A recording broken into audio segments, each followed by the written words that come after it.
very funny to walk in and see your own picture on the table.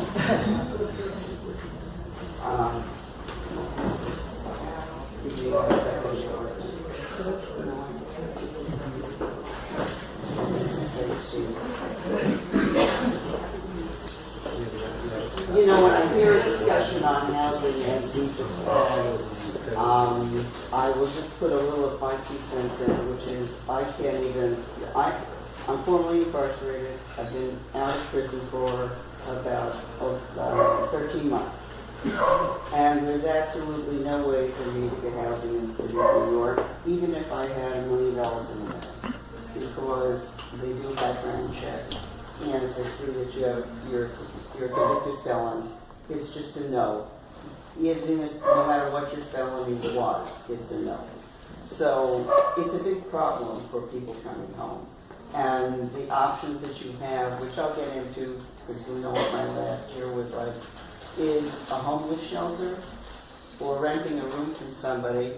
And I rented a room twice, being kicked out for no reason, no argument, but just they thought it was a good idea to have a roommate, and then a month later they didn't. They give you 30 days notice, and you're out. So it is, just so you understand the numbers and how big this problem is before I get into what happened to me, you have 100 million people in the United States that have been convicted of something. That means misdemeanors and felonies. That's 1 out of 3.5 people. That means a lot of people you know have been convicted of something and are not just telling you. I laugh when I say I'm coming out as a criminal, the same way I came out as a lesbian, same way I came out as a Jew, the same way I came out as a feminist, because unless everybody who comes out and says, I've been to prison or I've had a conviction, until that happens, until we get those numbers out, nobody's going to understand the depth of the problem. If you hear the number, 2.3 million people are in prison thrown around, but that's not an accurate number because it doesn't include everybody. 2.3 are in prison. 12 million go through America's jails. 5.9 million are under supervised release like I am. I'm on probation. That's 20 million people are under some kind of government control. And if you attach their families, those people who still have families to go home to, and if everybody has a mom and dad or kids or just extended family, it's not just 20 million people that are affected. It's 50 million or 60 million people that are affected. And they're affected financially in a lot of ways. Because the only reason I was arrested in 1997, it took 12 years for them to take me to court. It was a tax evasion case. The reason it takes them some time, the reason it took that long with me is I wouldn't plead guilty. The words wouldn't come out of my mouth. So they try to keep you in court for as long as possible so that you're financially broken, which I was. By the time I got to court, I had been a very successful person about to retire and do philanthropy when someone stole money from me. And when I went to sue her, she went to the U.S. attorney and said she didn't pay her taxes. So I said, she stole money. I filed a suit. I said, arrest her. She stole the money. Here's the evidence. Once they decide you're the person they want, and you can talk to hundreds of people who've been in prison, you're their target, you're going to remain their target even if it's not true. Everybody can hear me okay? Okay. So it took 12 years. I went to trial in 2009. Was convicted of 3 counts of tax evasion, 1 count of mail fraud. I was living with my mother, who's still alive, but she was starting to not be able to hear very well, see very well, and walk very well, so I moved in with her. And at sentencing, she said to the judge, please let her stay at home. I'm a Holocaust survivor. I've had enough pain in my life. Both of my parents were Holocaust survivors. I've had enough pain in my life. I need my daughter or I'll die. And the judge just said, sorry, she's going to jail for 2 years. And I think that she snapped after that happened. And I think I love to hang that judge because of what he did to my family. Nonetheless, I went to Alderson. I was going to Alderson Federal Women's Prison Camp, which is a low security camp, no barbed wire around it. And a good friend, Russ Rothman, called me and said, I got good news for you. And I said, why? He said, well, Martha Stewart went there. It's called the Cupcake Camp. And I laughed at him, and he said, look, I Googled it, and it has tennis courts, and it has a swimming pool, and you should bring your racket. He was kidding, but I said, this is not funny. My mother was thrilled that Martha Stewart, during those years, my mother had a thing about Martha Stewart. She kept telling me, plead guilty, go to prison, and do what Martha did. She was out in 6 months, and she went back into business. You'll be fine. Just go get it over with. Stop fighting them. You can't fight City Hall. That was what she always said to me. And then when she got really desperate that I was still fighting the government, I had no money, I was very physically sick and getting sicker from the stress, she'd say, look, you always watch the news 24 hours a day. They have cable TV in prison. In Auschwitz, I didn't have to. True story. I looked at her like, I have no words, Mom. So I went to prison, and going to prison at age 60 should be outlawed. It should be, in other words, I'm involved with Candles for Clemency, who are trying to get Cuomo to get people out of prison, and whoever he is, his lieutenant, or came to see us and says, we don't have enough people. And I thought, just let everybody over 60 out of prison. That's 29% of your prison population. They've been there for decades. They can do no harm. Because one of the things that happens in prison is a phenomenon called accelerated aging. When you are age 55, your body is more like age 71. A great researcher working in San Quentin and Bree Williams did a lot of work on this. And so the aging, whether you're there 9 months or 10 years, depending on your age, you go through accelerated aging. And I can tell you from personal experience that, let's start with the first day in prison, because it is horrifying. You don't understand, or let me take it back a little further. I'm a baby of the women's movement. I'm a baby of the gay rights movement when it was gay rights. I'm a baby of the civil rights movement. I spent my entire life being a social activist, and nothing could either prepare me or give me as much insight as being in prison as to what the real problems of life are and who has them. Nothing I ever experienced taught me more than being in prison. So on some strange level, I'm grateful for that experience because it changed me as a person, but I'm not grateful that I had to be in prison. When you walk into prison, you know that you're no longer in the free world, and you really know it because you're immediately taken into a room, you have to strip naked, you have this officer who can't speak very well, who says to you, pee in a cup, which you have to do in front of her. And then she has you lift your breast so they can see if you have anything underneath it that you're hiding. And then you have to bend over and cough so they can check for drugs or paraphernalia in your vagina and your anus. And if you get through that first hour and you're not falling apart, you might make it through hour 2 because it is so humiliating. You know right away that if you ever needed coping skills in your life to deal with what you were dealing with, you needed them. You had to find a zone, and you had to find coping skills that you never knew you had. You couldn't show your feelings. You couldn't respond to anything provocative. You had to be a blank slate. And so all of a sudden, your entire life, you're told, share your feelings, open up, talk. All of a sudden you have to do the reverse of everything you know. So you're given a set of clothes. By the way, how much time do I have? I just want to know so I can... No, set time. Okay. Have an idea. Okay. 15 minutes.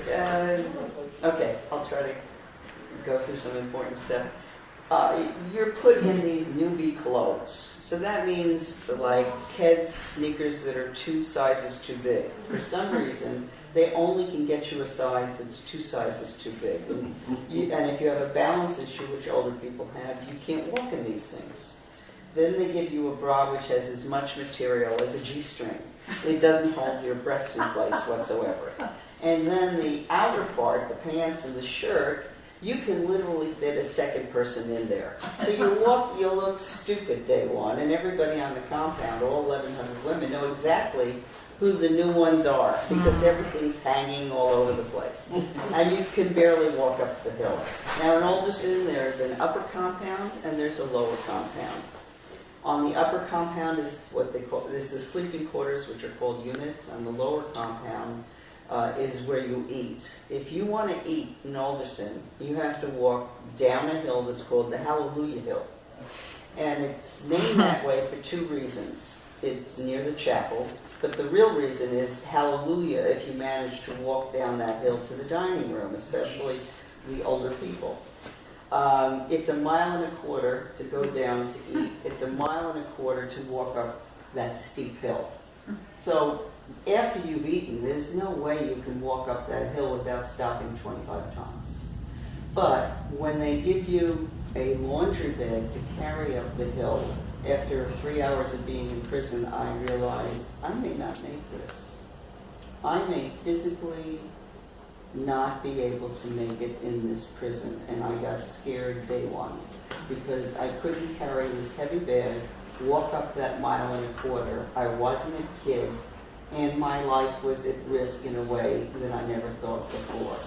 Because I have issues like high blood pressure, I have issues, problems with my back, I have normal aging issues, and I worry. So you're put in a orientation unit, which is run by a very racist white woman who's still there, and and you're supposed to stay there 2 weeks until you're integrated in.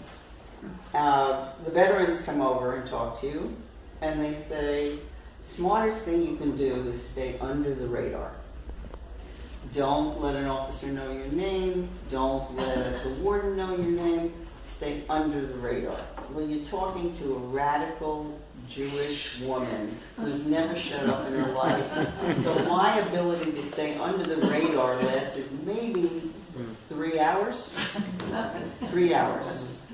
But it didn't last long. On top of which, you're permitted to bring in 25 pictures into prison. So people want to see your pictures. They want to know, who are you? They want, do you have a husband? Are you divorced? Do you have kids? So for about the first half hour, no, I don't have a husband. No, I don't have kids. Let me look at your pictures, and I take out my pictures, and it's 25 pictures of my dog. Now I don't know who we've got here. But finally, after the 10th person asked me, and I've been out for 4 decades, so I have no trouble being out. In fact, when I told my mother I was a lesbian, she said, if Hitler didn't kill me, you will. And she also said one more thing, which I always love to say. Her side of the family had all Kohens, which in the Jewish religion is the priests. And my great-grandfathers were both Kohens. So we were Kohens down every side, so we were priests. So my mother said to me after she said, if Hitler didn't kill you, you will, she said, all your relatives are rolling in their graves. And I thought, it's remarkable that she even knows that one is rolling. But to know that the entire family is rolling simultaneously just killed me. I love my mother. I working on one book and a second book, and she's the central character, and you'll see why as we talk. So I finally was asked the question enough times, and I just said, I'm a lesbian. So we have something called inmate.com, which is like telephone. Inmate.com goes around the compound, and within about an hour, or by lunch, everybody knew there was a white, older Jewish lesbian in the compound. This is very important because it's predominantly black and Latino population, so for them, I was a freak. And that was a compliment. So Anyway, within 7 days of me coming out on my first day and not managing to stay on the radar, I was called into this unit manager's office, and she said, I need to talk to you. I couldn't imagine what she was going to say. She said, I understand you're an open lesbian. Okay. And it has come to my attention that you are touching women's buttocks. And I forgot I was in prison. I was practically over the desk about to strangle her. And I said, what are you talking about? I'm an inactive lesbian and have been for 10 years. I'm just a political lesbian. I was trying to say to her, are you crazy? I haven't dated anybody in years. You think I'm going to walk into prison and start dating one of these people? You're nuts. And I said, I demand an inquest, and I want all the people who accused me here now.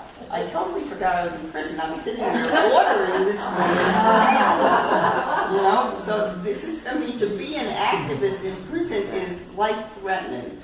So the conversation ended, and by the time I got to my bed, which was maybe 20 feet away, she had shipped me to the unit that's referred to as the ghetto, and she had put me in a place called the bus stop. You have a unit which has 120 women sleeping in it. And I'm trying to give you a feel for prison. In front of the sleeping quarters, they put 10 double bunks. It's called the bus stop, and it's punishment. So when you get to be on the bus stop, when you're in front of the unit, you're under a wall of fluorescent lights which are never turned off. Right in front of you is a huge ice making machine, which every 20 minutes you hear like 1,000 cubes go down. And on either side of you are bathrooms, which with 120 women are flushing toilets, going into the bathroom to do whatever, or taking showers. So that's the bus stop, and they put you in there as punishment. And while I was at Alderson, that's how they kept me in punishment almost the entire 9 months. Now, women are required to work. Doesn't matter if you're old or young. Doesn't matter if you have a heart condition, cancer, or a broken leg. You have to go to work, and everybody has to work. Everybody has to work in the kitchen. The problem with it is that there are 100 women in the kitchen, and you get a piece of area to mop that's this big because there's too many women, so everybody has this tiny little spot to mop twice a day.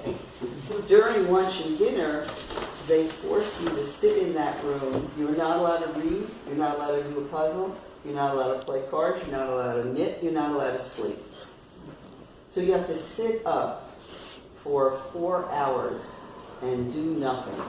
And it's really, try sitting for an hour without the TV, without your phone, and no kitchen, try doing nothing for an hour. It is hard, but then multiply it to 6 hours. If you don't get a riot, you're lucky. You know, if you want people to be irritable, and that is why you have things happen in prison, because this is torture to make you do that. I got out of, after the 90 days, I had to work in landscaping, I wanted a job out in the air. So they give you lawnmowers circa 1950, because we're supposed to mow these huge lawns. And I thought, okay, cool. I pulled the thing, and everybody else's started, mine didn't. And then someone helped me pull it. It's like they don't even make this crap anymore, you know? And then I went to push it very confidently, and it didn't move because I didn't have the body strength. This thing is like 50 pounds.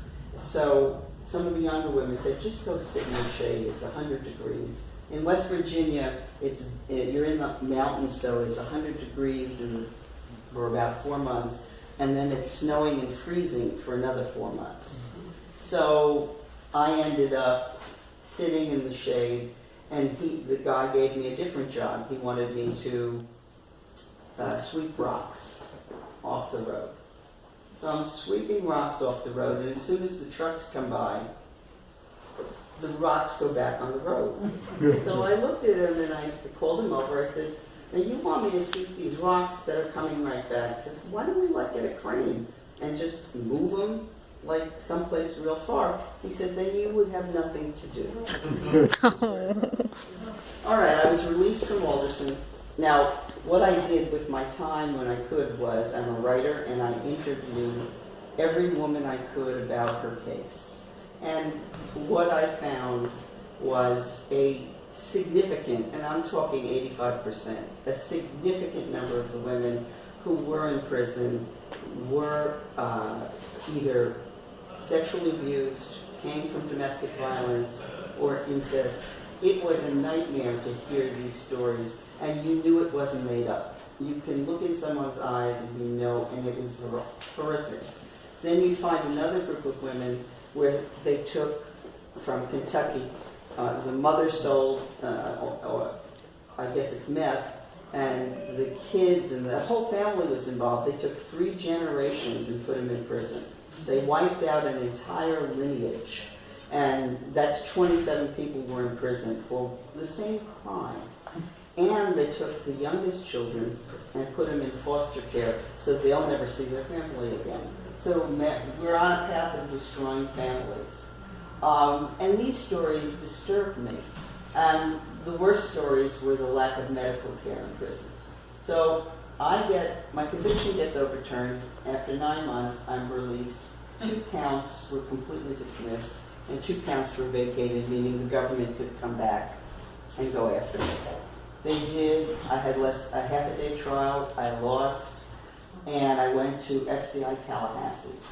And here I continued. I met with and got friendly with a group of older women who serve as the women of the law library, the ones who write the motions for everybody. And I was the writer, and I was starting to publish different people's stories and send them out snail mail to someone who had posted on my website. So we're telling women's stories. And it was anybody who was leaving prison, we'd give them the mail to mail it outside. We didn't want to get caught. Well, we don't really have doctors in prison. They are there once a year. Nurses are there a couple of times a year. We have physician's assistants. For cancer, he said the same thing to every single woman. You're fat, you need to go on the track, and you need to drink water. He said it to me. Then a poor woman named Miriam came in, and she said, I'm in severe pain. I feel like I'm going to die. He said, you're fat. Gave her the fat speech. And 2 weeks later, she died when her gallbladder burst. And then another friend who had cancer, they were supposed to operate on her, and they didn't, and the cancer spread, and she was now dying. So when these things happened, I emailed the story instead of snail mailed the story about the lack of medical care in prison. The email, an hour after it was posted on my website, I was arrested and thrown into solitary confinement. And I was told I would be there for the rest of my sentence. I had no due process. Because solitary confinement is a prison within a prison, run by the 4 people who are just 4 officers who make every decision about your life. And solitary confinement is, imagine your bathroom being the only place in a small bathroom that you could go. And there's 2 of you, and there's a little toilet, and so if you're going to do anything, the other person's always seeing what you're doing. You get 1 roll of toilet paper, and when you walk out, when you run out, you have to beg the guards for it. There's no way to get it.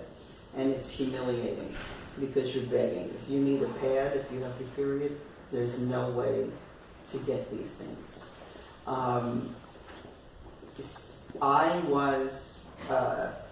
I had severe migraines, vertigo, and I felt my blood pressure was high while I was in solitary confinement.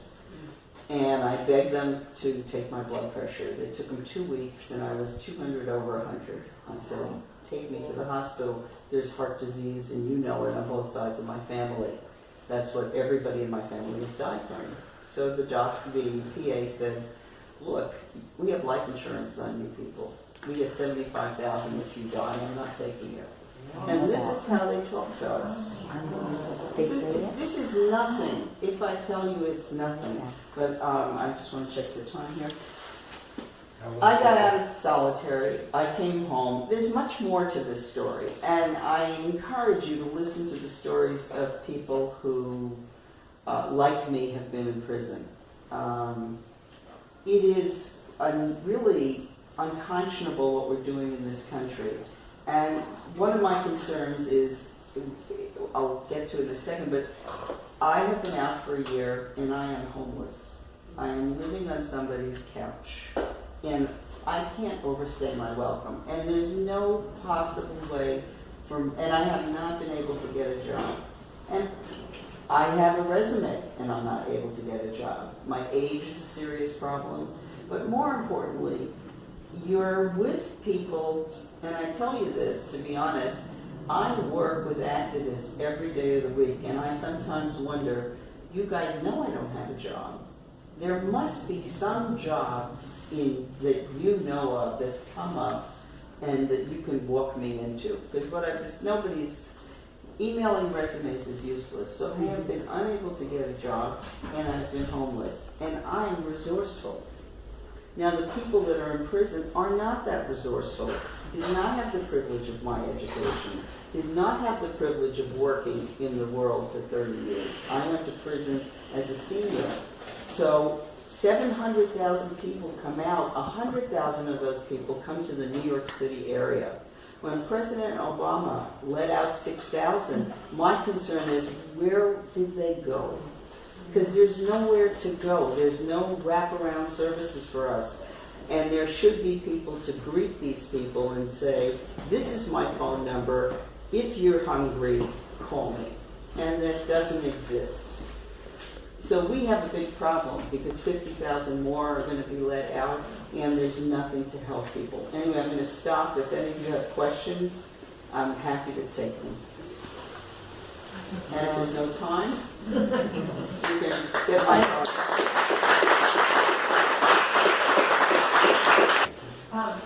I have a niece. I'm from West Virginia, actually. And just an aside, my sister lived near Alderson, and friends of hers worked there, and they said, how was it with Martha Stewart? And they said, we can't say anything. We're happy she's gone. Martha Stewart wanted to work in the kitchen to be helpful. Yeah. What they did was they made Martha Stewart clean toilets for the warden. No, Martha Stewart did not have an easy time. She had, and I wouldn't say she had a harder time, she was treated by the officers with as much disrespect as she did. Okay, and now my niece in Morgantown just got a job teaching at a prison.